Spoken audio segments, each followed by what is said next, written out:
Hello, good morning. কেমন আছো তোমরা সবাই? শুভ রামনবমী সবাইকে। কালকে ছিল রামনবমী, তাই গেছিলাম পুজো দিতে। আর আজকে সকাল থেকে কী কী খেয়েছি সেটাই তোমাদেরকে দেখাবো। সকালবেলা উঠে যেটা আমি খাই, চিয়া সিডস ওয়াটার অ্যান্ড সকালবেলা চা বিস্কিট খেয়ে আজকেই এই ব্রেকফাস্টটা করি। কোনো ব্রেকফাস্ট নয় তো।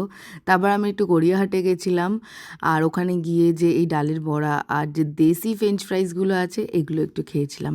আর লাঞ্চ করেছিলাম এই ধোকলা আর চুরি সিঙ্গারা দিয়ে আজকে লাঞ্চটা সেরেছিলাম। তারপর গেছিলাম ওখানকার গণেশ মন্দিরে, বড় বাজার গণেশ মন্দিরে পুজো দিয়েছি। খুব ভালো লেগেছে, কি ভালো এনভায়রনমেন্ট কি বলবো। আর প্রচুর লোকজন ছিল, কি সুন্দর একটা হালকা মিউজিক চলছিল সাথে, আর ঘন্টার আওয়াজ, এটা শুনতেই ভীষণ ভালো লাগে। তারপর হনুমানজি মন্দির উল্টো দিকেই ছিল। আর এই যে রামলালার একটা ঝলক পেয়েছিলাম।